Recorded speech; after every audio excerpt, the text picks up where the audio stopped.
The crystal chandelier cast perfect light across the mahogany table, illuminating faces that belonged in a Norman Rockwell painting, if Rockwell had painted wealthy people pretending to care about each other. I sat at the far end of the Roven family dining room, cutting my steak with surgical precision while conversation flowed around me like expensive wine nobody really wanted to drink.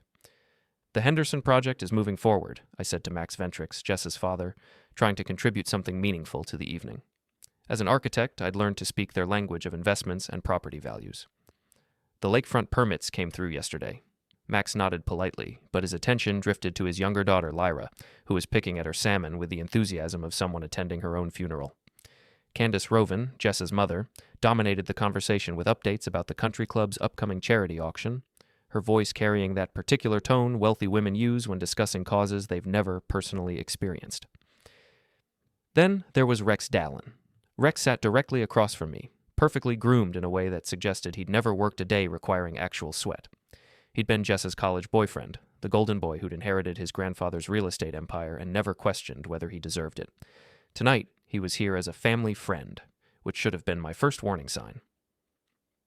"Mason's been working incredibly hard lately," Jessa said, her voice carrying across the table with practiced ease. She was beautiful in that calculated way some lawyers master, every gesture deliberate, every expression serving a purpose. Sometimes I worry he's forgotten how to relax. I looked up from my plate, catching something in her tone that made the expensive food taste like cardboard. "Just trying to keep up with your family's standards," I replied, managing a smile that felt genuine enough. That's when she dropped it. "Speaking of changes," Jessa said, setting down her wine glass with the careful precision of someone who'd rehearsed this moment. "I've been thinking about my future, about what I really want." She paused, looking around the table at faces that suddenly seemed too attentive. "Soon, I'm going back to my ex." The words hung in the air like smoke from an expensive cigar. I felt my fork stop halfway to my mouth, but I didn't drop it. Years of construction sites had taught me to keep my hands steady when everything else wanted to shake. Max nodded slowly, as if this announcement made perfect sense. Candace actually smiled, a small, satisfied expression that suggested she'd been hoping for this news. Rex leaned back in his chair, not even trying to hide his smugness. "Well," Max said finally, "that's certainly something to consider carefully." Consider carefully. Not object to, not question, not even ask what this meant for their daughter's marriage. Just consider carefully, like Jessa had announced she was thinking about changing her hairstyle. I set my fork down and reached for my water glass, buying myself a few seconds to process what had just happened. My wife of 8 years had just announced to her family that she was leaving me for her ex-boyfriend, and they were treating it like a reasonable business decision. "I think," I said slowly, "that's quite an announcement to make over dinner." "It's just honest conversation," Jessa replied, her lawyer voice kicking in. "We're all adults here. These things happen." These things happen.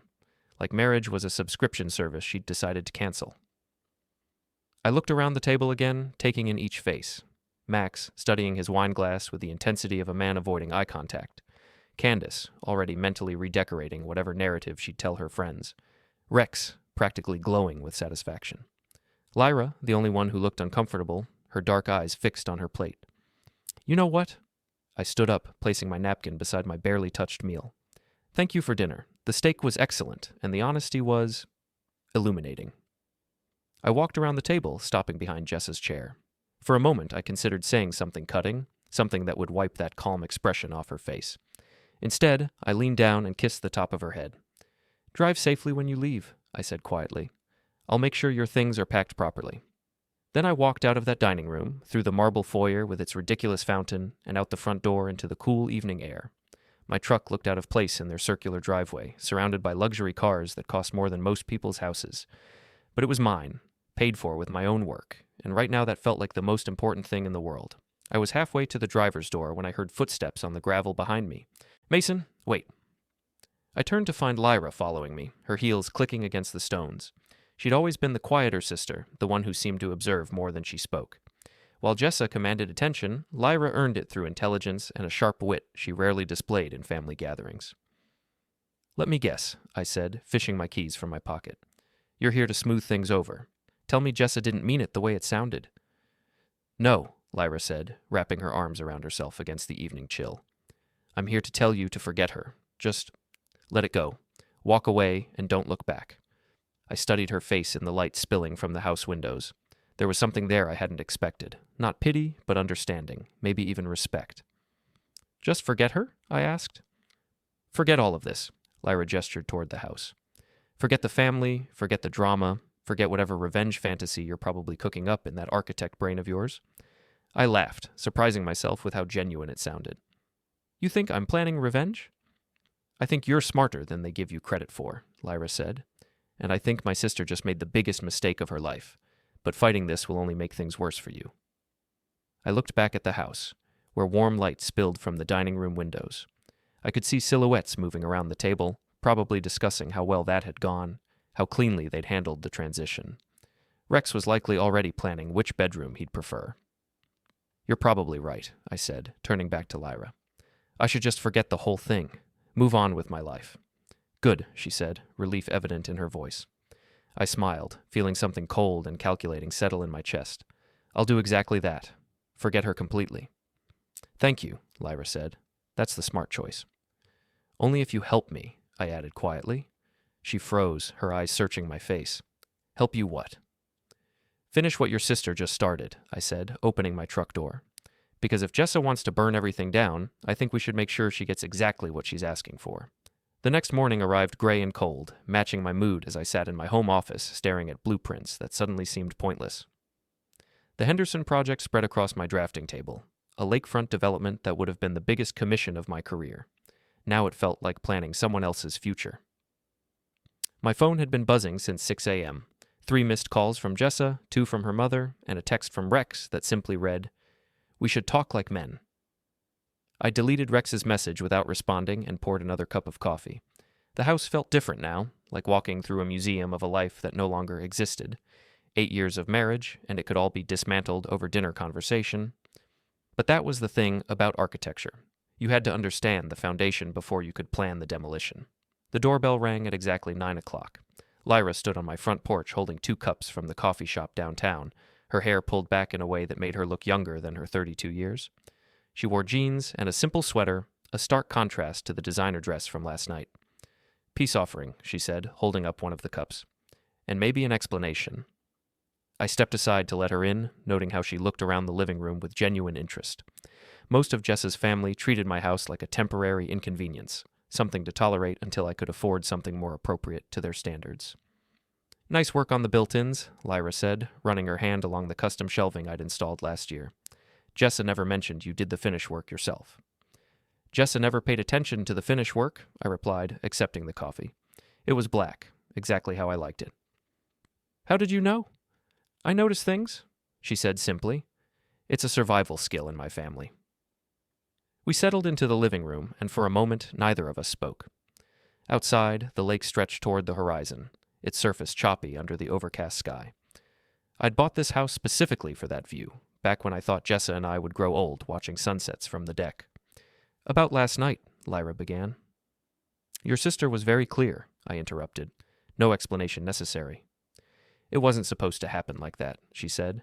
Jessa was supposed to talk to you privately first. The family dinner was supposed to come later, after you'd had time to process. But Rex couldn't wait that long? Lyra's expression darkened. Rex has never been good at patience, or discretion, or basic human decency. I studied her face, recognizing something I'd missed at family gatherings. Lyra didn't just dislike Rex, she despised him. There was history there, layers of resentment that went deeper than simple family politics. How long has this been going on? I asked. The affair? About 6 months. The planning? Probably longer. Lyra stared into her coffee cup. Jessa's been laying groundwork for a while, making sure all the legal pieces were in place. Legal pieces? Prenup modifications, asset protection. She's been preparing for this divorce like a military campaign. Lyra looked up at me. She's not just leaving you, Mason. She's making sure you can't touch anything that matters to her. I felt that cold calculation from last night settling deeper in my chest. And you know this how? Because I help manage the family trust. All the property agreements, event planning, guest lists, they flow through me because I'm the one who actually pays attention to details. She paused. Jessa assumes I'm just the quiet sister who handles paperwork. She doesn't realize I understand exactly what every document means. So when you said I should forget her, I meant it. Walking away is the smart play. Lyra set down her coffee cup. But when you said you wanted to finish what she started, I realized something. Maybe the smart play isn't always the right play. I leaned forward, studying her expression. What changed your mind? Rex, she said simply. Do you know what he said to me at Christmas dinner last year? He told me I should be grateful that Jessa found someone like you because it meant there was hope for the less attractive sister, too. The casual cruelty of it hit me like a physical blow. Jessa heard this? She laughed, Lyra said. Not a polite laugh. A real one, like it was the funniest thing she'd ever heard. I stood up and walked to the window, watching waves crash against the rocky shoreline below. The lake house had always been my refuge, the place where I could think clearly. Now I needed that clarity more than ever. So what exactly are you proposing? I asked. You said you wanted to finish what she started. What did you mean? I turned back to face her. Your sister just announced that she's dissolving our marriage like a business partnership that's no longer profitable. She's planned every legal angle, protected every asset, and made sure her family supports her decision. She thinks she's thought of everything. And she forgot that I'm an architect. I understand how structures work. I sat back down across from Lyra. Every building has load-bearing walls. Remove the right supports, and the whole thing comes down. Lyra was quiet for a long moment, her dark eyes studying my face. You're talking about the trust. I'm talking about the foundation everything else is built on. The property agreements, the event calendars, the guest lists, the social connections that make her world work. I leaned forward. You said she assumes you're just the quiet sister who handles paperwork. What if we let her keep assuming that? While we do what exactly? While we let the paperwork speak for itself, I said. No lies, no fraud, just administrative adjustments, the kind of small changes that happen when someone's status in the family shifts. Lyra was quiet for so long I started to think I'd miscalculated. Then she smiled, not the polite expression she wore at family dinners, but something sharp and satisfied. There's a family board meeting next week, she said slowly.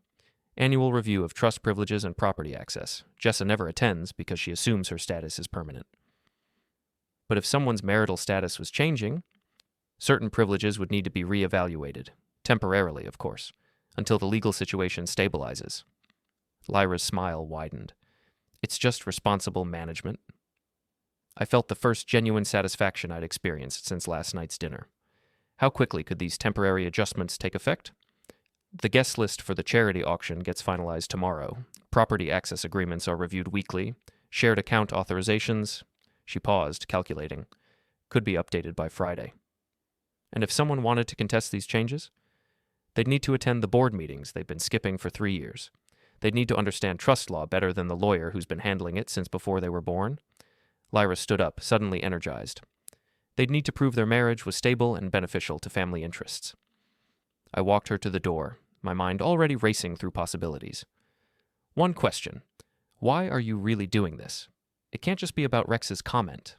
Lyra paused with her hand on the doorknob. Do you know what it's like to be the smart sister, the one who handles all the details while everyone else takes credit? Jess has spent our entire lives assuming I'd always be there to clean up her messes. Maybe it's time she learned to read the fine print herself? After she left, I sat in my office staring at the Henderson blueprints with new eyes. Architecture wasn't just about building structures.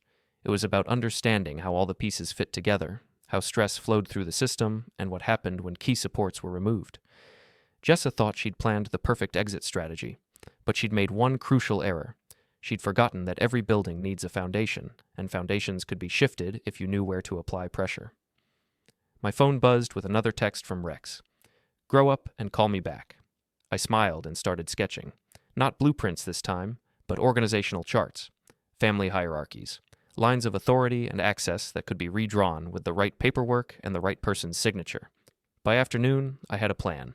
The Ventrix Family Trust operated out of a downtown office building that looked like it had been designed by someone who confused impressive with intimidating. 40 stories of glass and steel reaching toward gray clouds, with the family name etched in gold letters across the lobby entrance. I'd never been inside before. In 8 years of marriage, Jessa had made it clear that trust business was family business, and I was family by marriage, a distinction that apparently mattered more than I'd realized. Lyra met me in the lobby at exactly 2 o'clock, wearing a navy suit that transformed her from the casual woman who'd visited my house into someone who clearly belonged in boardrooms. She moved through the marble-lined space with the confidence of someone who'd grown up taking elevators to the 42nd floor. Nervous? She asked as we rode up in silence. Should I be? Depends on how good you are at reading between lines, she said. Trust management is like chess, except half the pieces are hidden and the rules change depending on who's playing. The elevator opened onto a reception area that screamed old money. Leather furniture that probably cost more than my truck, oil paintings of stern-faced ancestors, and carpet thick enough to muffle any conversation that wasn't meant for outside ears. Miss Ventrix, the receptionist said, barely looking up from her computer. The conference room is ready. We walked down a hallway lined with more portraits, generations of Ventrix patriarchs who'd built their fortune in timber, real estate, and what Lyra had once described as strategic partnerships with people who needed things moved quietly. The conference room held a mahogany table surrounded by leather chairs, with windows offering a view of the lake in the distance. I could see my neighborhood from here, my house reduced to a tiny speck among the trees. The trust documents, Lyra said, opening a leather portfolio and spreading papers across the table. Property access agreements, event management protocols, and beneficiary privilege schedules. I studied the documents, recognizing the same attention to detail I used in architectural plans. Every contingency mapped out, every relationship defined by specific terms and conditions. It was impressive and slightly terrifying. Show me how it works, I said. Lyra pulled out a chart that looked like a family tree crossed with a corporate hierarchy. The trust controls 17 properties, including the main house, the lake cabin, the downtown penthouse, and the country club membership. Each beneficiary has different access levels based on their status. She traced lines connecting names to properties. Direct family members get primary access. Spouses get secondary access, contingent on marriage status. Children get limited access until they reach certain age milestones. And if someone's marriage status changes, their access gets re-evaluated. She pulled out another document. According to Section 12, any beneficiary experiencing significant changes in legal or personal status has their privileges temporarily suspended pending board review. I leaned back in my chair, studying the implications. How temporary is temporary? Depends on how quickly the board meets to address the situation, and how thoroughly they review the circumstances. Lyra's expression was carefully neutral. The next scheduled board meeting isn't for 6 weeks, but emergency meetings can be called only by unanimous agreement of the primary beneficiaries, or if someone files a formal challenge to trust management decisions. I was starting to understand the elegant brutality of it. So if Jessa's access was temporarily suspended, she'd lose property privileges, event planning authority, and shared account access until her status was officially reviewed. It's just prudent management during a period of uncertainty. And to get it restored, she'd need to attend meetings she's ignored for years, demonstrate that her changing personal situation serves trust interests, prove that her decisions benefit the family rather than just herself. Lyra gathered the papers. Or she could file a formal challenge, which would require legal representation and full disclosure of her current circumstances. I imagined Jessa trying to explain her affair with Rex to a board of trust lawyers and family members. The same people who'd nodded approvingly at last night's dinner might feel differently when asked to officially endorse her choices. There's one more thing, Lyra said, pulling out a final document. The charity auction next weekend. It's the social event of the season, and Jessa's been listed as the primary family representative for 3 years running. Let me guess. That's an access privilege too? Event Management Authority, which means her name on invitations, her approval for guest lists, her signature on vendor contracts. Lyra smiled. All of which would be temporarily suspended along with everything else. I studied the guest list she handed me. 300 of the most influential people in the region, from judges to business leaders to politicians, the kind of event that could make or break social standing. What happens if the primary representative is unavailable? The responsibility falls to the next qualified family member, in this case, me. Lyra's smile widened. I've been handling the logistics anyway. Now I'd just be handling the social aspects too. And if Jessa objects? She's welcome to file a formal complaint with the board. After the event, of course. Can't disrupt something this important over personal disagreements. I walked to the window, looking out over the city toward the lake. From this height, everything looked manageable, reducible to patterns and relationships that could be analyzed and adjusted. It was a seductive perspective. When would these changes take effect? I asked. I could file the status change paperwork this afternoon, standard procedure when a beneficiary announces major life changes. Lyra joined me at the window. The temporary suspensions would begin immediately, pending board review. And the auction? Guest list gets finalized tomorrow morning. If Jessa's status is under review, I'd need to take over her responsibilities. It's just being responsible. I thought about Jessa's confidence at last night's dinner, the way she'd announced her plans like someone reading from a script she'd already approved. She'd calculated every legal angle, protected every asset she cared about, but she'd forgotten that power in her family flowed through channels she'd never bothered to understand. "Do it," I said. Lyra nodded and returned to the table, pulling out forms I hadn't noticed before. "I'll need your signature as the affected spouse, just acknowledging that you're aware of the status change and the resulting administrative adjustments." I read through the paperwork carefully, noting how everything was phrased in neutral, bureaucratic language, nothing vindictive or personal, just proper procedure during a period of transition. "One question," I said, signing the documents. "What happens when Jessa finds out?" "She'll call you first, assuming you're behind it. When you explain that you're just as surprised as she is, she'll call me." Lyra gathered the signed papers. "I'll explain that these are standard procedures during status changes, and that the board will review everything at the next meeting. And then? Then she'll realize that burning down her marriage might have consequences she didn't plan for." Lyra locked the documents in her portfolio. Sometimes the best lessons are the ones people teach themselves. As we rode the elevator back down, I felt something I hadn't experienced since last night's dinner. Anticipation. Not for revenge, exactly, but for the moment when Jessa discovered that her perfect exit strategy had overlooked one crucial detail. She'd forgotten to read the fine print. I was replacing a window frame at the Henderson site when my phone started buzzing. 3 calls in rapid succession, all from Jessa. I let them go to voicemail and continued working, finding something therapeutic in the precise measurements and clean cuts required to fit new wood into old openings. The 4th call came 20 minutes later. "What the hell did you do?" Jessa's voice carried across the construction site with the force of someone accustomed to being heard in courtrooms. "Good morning to you too," I said, not looking up from my work. "I'm fine. Thanks for asking." "Don't play games with me, Mason. I know you're behind this." "Behind what exactly?" I set down my tools and finally gave her my full attention. She was standing beside her BMW, still in the navy suit she'd worn to work, her hair slightly disheveled in a way that suggested she'd been running her hands through it. "The trust office called me an hour ago. Apparently, my access to family properties has been temporarily suspended pending review of changed circumstances. They said you signed paperwork acknowledging my altered status." I wiped sawdust from my hands with deliberate slowness. "Well, you did announce that you were leaving me. Seems reasonable that would affect your status.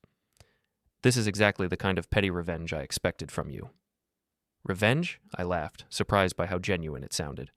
"Jessa, I signed a piece of paper acknowledging that you're ending our marriage. How is that revenge? It's just accepting reality." Her expression shifted, uncertainty flickering across features that were usually composed and controlled. "You don't understand how the trust works." "Apparently neither do you," I replied. "Otherwise, you might have considered the implications before making your announcement at dinner last night." "This is temporary," she said, but I could hear doubt creeping into her voice. "Once the board reviews the situation, everything will go back to normal." "I'm sure it will," I agreed, "assuming the board decides that your personal choices serve the family's best interests." The uncertainty in her expression deepened. "What's that supposed to mean?" "It means you might want to start attending those board meetings you've been skipping. Turns out they actually matter." I picked up my tools again. "But hey, I'm sure Rex can help you navigate the family politics. He's always been good at working the system." Jessa stared at me for a long moment, and I could see her lawyer mind working through possibilities and implications. Finally, she got back in her car and drove away without another word. My phone rang again 30 minutes later. This time, it was Lyra. "She called you?" Lyra asked without preamble. "Just left, actually." She seemed surprised by the temporary nature of temporary. "She'll figure it out eventually. Jess is not stupid, just overconfident." There was a pause. "Are you ready for Phase 2? "What's Phase 2? "The charity auction guest list got finalized this morning. With the recent changes in family representation, some adjustments were necessary." I could hear the satisfaction in her voice. "What kind of adjustments?" "Well, since Jessa's status is under review, her +1 invitation was naturally affected, and several of the couples she specifically requested had to be moved to the alternate list to make room for people who better represent current family interests." "Meaning?" "Meaning Rex won't be attending as her date, and Judge Morrison, who was supposed to sit at the head table with them, will be sitting with the business development group instead." Lyra paused. Also, the Hendersons specifically requested to meet with you about the lakefront project. They'll be at table 6. I set down my hammer, processing the implications. The charity auction wasn't just a social event. It was where deals got made, relationships were solidified, and reputations were built or destroyed. Jessa had been planning to use it as her public debut with Rex, a way to signal that their relationship had family approval. How did you manage the Henderson connection? I mentioned that you were the architect on their project, and that you might have some interesting ideas for their other properties. They were very eager to meet. Lyra's voice carried a note of amusement. Turns out people are more interested in talking to the person who actually does the work than the person who just shows up to claim credit. And Jessa doesn't know about any of this yet? She will when she gets her updated invitation packet this afternoon, along with a note explaining that her guest privileges are under review pending the board meeting. I walked to the edge of the construction site, looking out over the lake toward the city. From here, I could see the trust building where Lyra and I had signed papers yesterday, its glass facade reflecting afternoon sunlight like a mirror. There's something else, Lyra continued. Rex called the trust office this morning, demanding to speak with someone about irregularities in the family's administrative procedures. And he was informed that trust business is discussed only with beneficiaries and their legal representatives. Since he's neither, he was politely invited to submit any concerns in writing for board consideration.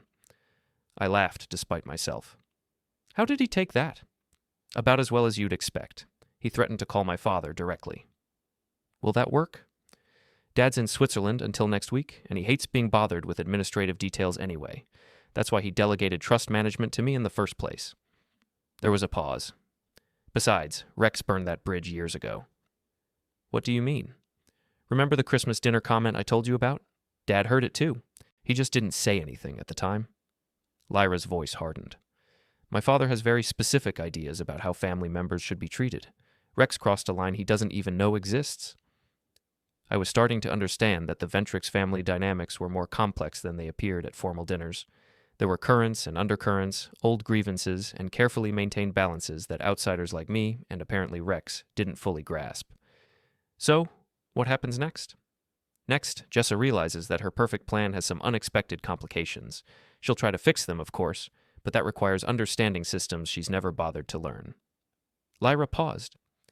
And you continue being the reasonable ex-husband who's just trying to move forward with his life, while you handle the administrative details? While I handle what I've always handled. The difference is that now people might actually notice the work I do. After we hung up, I returned to my window installation, but my mind kept drifting to larger questions. How long had Lyra been waiting for an opportunity like this? How many years had she spent managing family business while watching her sister take credit and make assumptions? My phone buzzed with a text from Rex. This is childish. Call me so we can settle this like adults. I deleted the message and went back to work. Let him think this was about him. Let them both scramble to understand a system they'd never bothered to study. The truth was simpler and more elegant than either of them realized. Sometimes the best revenge was just letting people experience the natural consequences of their own choices. And sometimes those consequences came with interest. The call came at 7:30 Friday morning while I was drinking coffee and reviewing blueprints for a new client consultation. Jessa's voice was tight with barely controlled panic. We need to talk, now. Good morning, Jessa. How are you this fine day? Cut the act, Mason. I know what you're doing, and it stops now. I set down my coffee cup and walked to the kitchen window, looking out over the lake. The water was calm this morning, reflecting the early sunlight like polished glass. I'm not doing anything except getting on with my life. Isn't that what you wanted? The auction is tomorrow night. This is not the time for your wounded pride games. What about the auction? I asked, though I already knew. You know exactly what. The guest list changes, the seating arrangements, Rex being removed from my invitation. Her voice rose slightly. And somehow the Hendersons are suddenly interested in meeting with you personally. Maybe they appreciate working with people who actually show up to job sites. This isn't about work, and you know it. This is about you trying to embarrass me in front of people who matter. I leaned against the kitchen counter, studying my reflection in the window. Jessa, let me ask you something. When you announced at dinner that you were going back to your ex, did you consider how that might affect your social standing? What's that supposed to mean? It means that actions have consequences. You made a choice about your personal life, and that choice has implications for your family status. I didn't create those implications, I just acknowledged them. There was a long pause. When she spoke again, her voice had shifted into the calculated tone she used when trying to regain control of a situation. Look, I understand you're hurt, but we're both adults, and we can handle this transition professionally. There's no reason to involve family business or social events. I agree completely, I said. That's why I signed the paperwork acknowledging your change in status. Very professional. The paperwork that suspended my trust privileges. The paperwork that initiated a review process during a period of personal transition. It's standard procedure, according to the trust administrators. Another pause, longer this time. I could practically hear her mind working through the legal and social implications. Who's handling the trust administration? She asked finally. Your sister, I believe. She mentioned that you haven't been attending the management meetings. Lyra. The surprise in her voice was genuine. Since when does Lyra make trust decisions? Since always, apparently. She just never had to make them without your input before. I poured myself another cup of coffee. Maybe you should talk to her about restoring your access. I'm sure she'd be happy to explain the process. After Jessa hung up, I sat at my kitchen table and opened my laptop. The Henderson project was moving forward faster than expected, and they'd mentioned wanting to discuss additional properties. Real work, real clients, real money that didn't depend on family connections or social positioning. My phone buzzed with a text from Lyra. Coffee? I have updates. We met at a small cafe downtown, away from the family's usual haunts. Lyra looked tired, but satisfied, like someone who'd been working late on a project she actually cared about. She figured out you're involved, I said, sliding into the booth across from her. Called me at 6 this morning, demanding explanations. Lyra stirred sugar into her coffee. I walked her through the trust procedures very carefully, explained how status reviews work, what the board considers when evaluating privileges, and how long the process typically takes. How did she react? Like someone who's just realized she never bothered to read the contract. Lyra smiled grimly. She threatened to call Dad. And I reminded her that Dad specifically delegated trust management to me because he was tired of dealing with administrative details. If she wants to override my decisions, she'll need to convince the full board that her personal choices serve family interests. I thought about that. What are the chances of that happening? Depends on how she explains her relationship with Rex to a room full of people who remember why he's not welcome at family gatherings anymore. What do you mean? Lyra was quiet for a moment, staring into her coffee cup. Rex has a history with our family that goes beyond dating Jessa in college. After they broke up, he tried to maintain connections by pursuing other family members. Other family members? Me, very persistently, even after I made it clear I wasn't interested. Her expression hardened. He had some very specific ideas about what the less attractive sister should be grateful for. The pieces were starting to fit together in ways I hadn't expected. How long has this been going on? Years. Rex never got over the idea that he deserved access to our family's world. When Jessa started her law practice, he saw an opportunity to get back in through professional connections. Lyra looked up at me. The affair wasn't about romance. It was about positioning. And Jessa doesn't know this? Jessa sees what she wants to see. She thinks Rex came back because he realized what he lost. The truth is that he never left. He just found a different angle. I leaned back in the booth, processing this new information. So when the board reviews her status, they'll be evaluating whether her relationship serves family interests or just her personal desires, and whether Rex's return represents a positive development or a security risk. Lyra's smile was sharp. The board takes a very dim view of people who try to manipulate family members for access to trust assets. What about the auction tomorrow? Jessa can still attend. Her personal invitation wasn't affected, just her role as family representative. Lyra pulled out her phone and showed me a message. She's demanding to speak with the event coordinator about restoring her seating arrangements. Will that work? The event coordinator reports to me now, and the seating chart was finalized based on current family representation status. Lyra put her phone away. She's welcome to attend as a guest, but she won't be hosting. I thought about Jessa's carefully planned public debut with Rex, the social positioning she'd been counting on. This is going to destroy her evening. Good, Lyra said simply. Maybe it's time she learned what it feels like to be the one scrambling to understand how things really work. We finished our coffee in comfortable silence, and I found myself studying Lyra's face. There was something different about her now, a confidence that hadn't been there during family dinners. She'd been managing trust business for years, but now she was owning it. Can I ask you something? I said finally. Sure. How long have you been planning this? Lyra smiled, and for the first time since I'd known her, it reached her eyes. Planning what? I'm just following established procedures during a period of administrative transition. Right, established procedures. Sometimes the best plans are the ones that don't look like plans at all, she said, standing to leave. See you tomorrow night? Wouldn't miss it. As I watched her walk away, I realized that I'd been thinking about this situation all wrong. I'd assumed I was the architect of whatever was happening to Jessa's carefully constructed world. But architects don't build foundations. They design structures that rest on foundations other people have already laid. Lyra had been building this foundation for years, waiting for the right moment to use it. Tomorrow night, we'd all find out just how solid her construction really was. The grand ballroom of the Lakeside Country Club had been transformed into something from a magazine spread. Crystal chandeliers casting warm light over tables draped in ivory silk, centerpieces of white orchids and silver, and floor-to-ceiling windows offering views of the lake under a star-filled sky. I arrived alone, wearing the navy suit I'd bought for my wedding 8 years ago. It still fit perfectly, and I took some satisfaction in that small victory over time and circumstance. The receiving line moved slowly, giving me time to observe the social dynamics at play. Judge Morrison and his wife were deep in conversation with the mayor about municipal development projects. The Hendersons had claimed a prominent position near the silent auction tables, clearly comfortable in their role as major donors. And there was Jessa. She stood near the bar with Rex, both of them dressed impeccably but somehow looking out of place. Rex wore a tuxedo that probably cost more than most people's monthly salary, but his expression suggested someone who'd discovered his invitation had been downgraded.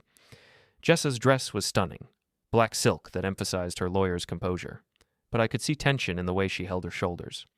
Mason, David Henderson approached with his wife Sarah, both beaming with genuine warmth. We've been looking forward to meeting you properly. The pleasure's mine, I replied, shaking hands with the man whose lakefront development had become my most important project. I hope you're happy with the progress so far. More than happy. Sarah and I were just discussing your ideas for the guest house placement. Very thoughtful approach to preserving the natural shoreline.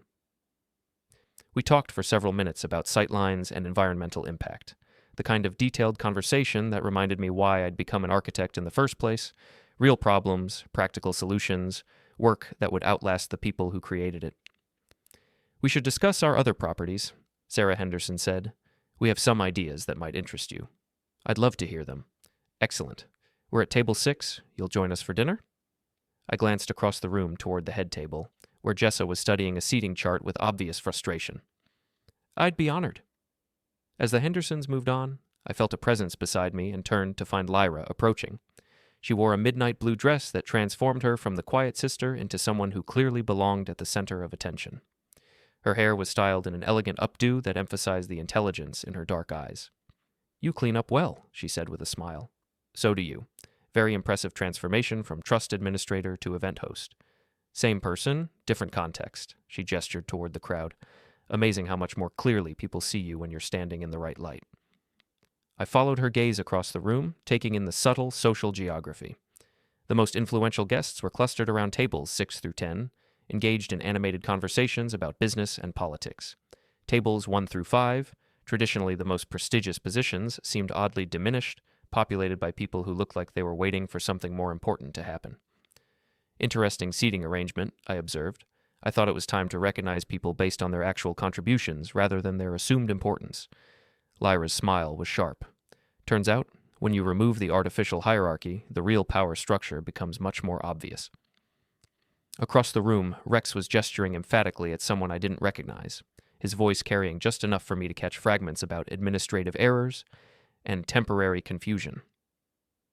The man he was talking to, someone from the Trust's legal team, based on Lyra's earlier descriptions, listened with the polite attention of someone who had no intention of acting on anything he heard.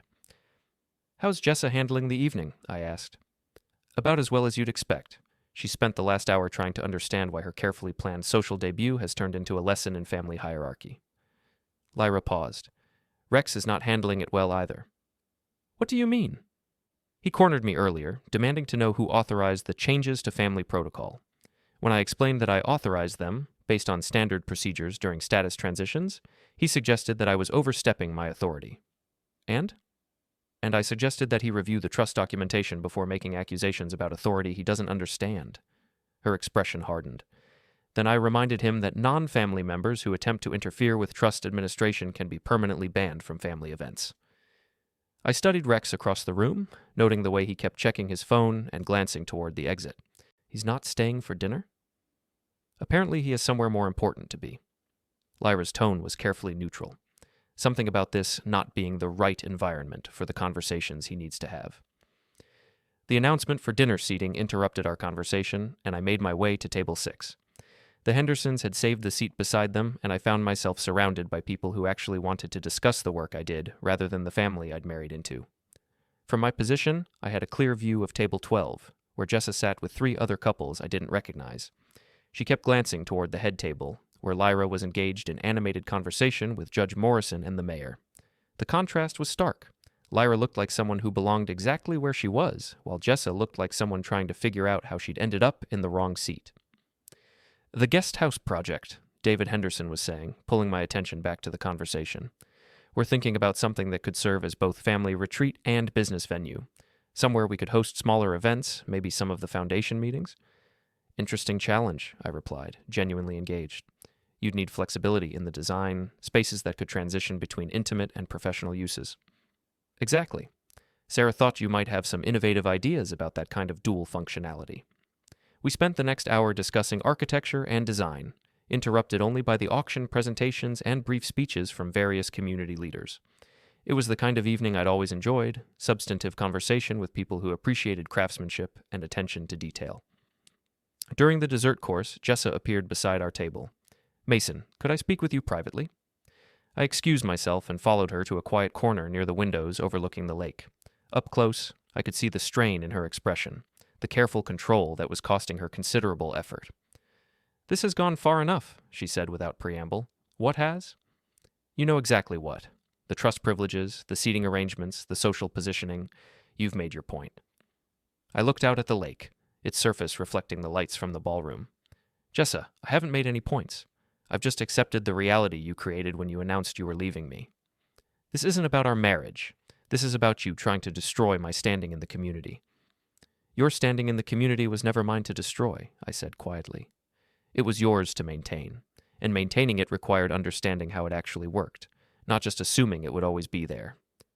She stared at me for a long moment, and I could see her mind working through implications and possibilities. "What do you want?" "I want exactly what you said you wanted at dinner last week. I want to move forward with my life." I turned to face her fully. "The difference is that I'm doing it honestly, while you're discovering that your version of moving forward had some hidden costs. The board review is a standard procedure that you would have known about if you'd ever bothered to attend the meetings." I paused.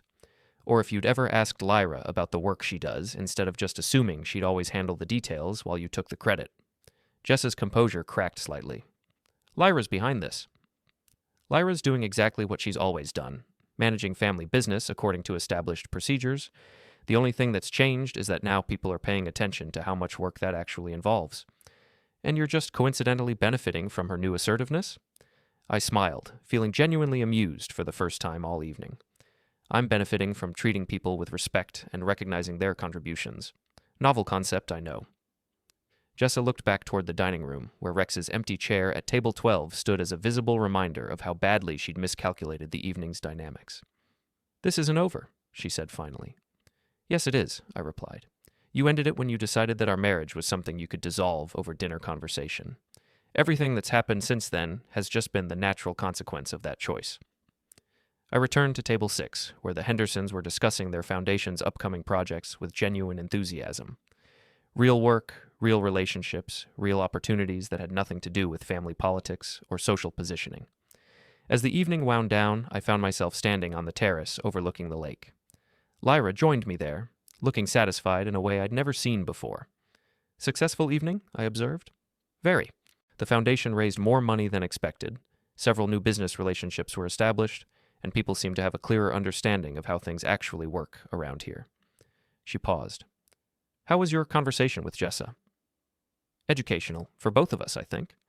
"Good. Education is important." Lyra smiled. "Speaking of which, the Hendersons mentioned they'd like to discuss some additional projects with you. Sounds like your calendar might be getting busier." I looked out over the lake toward the lights of my neighborhood in the distance. Tomorrow I'd return to my house, my work, my life, all of it more clearly defined than it had been a week ago. "Thank you," I said simply. "For what?" "For showing me that the best revenge isn't about destroying someone else's foundation. It's about building something better on your own." Lyra nodded, understanding exactly what I meant. Sometimes the smartest thing you can do is let people teach themselves the lessons they need to learn. As I drove home that night, I realized that Jessa had been right about one thing. This wasn't over. But not in the way she'd meant it. It was just beginning. The foundation was solid, the blueprints were clear, and for the first time in years, I was building something that belonged entirely to me. And this time, I was reading all the fine print myself.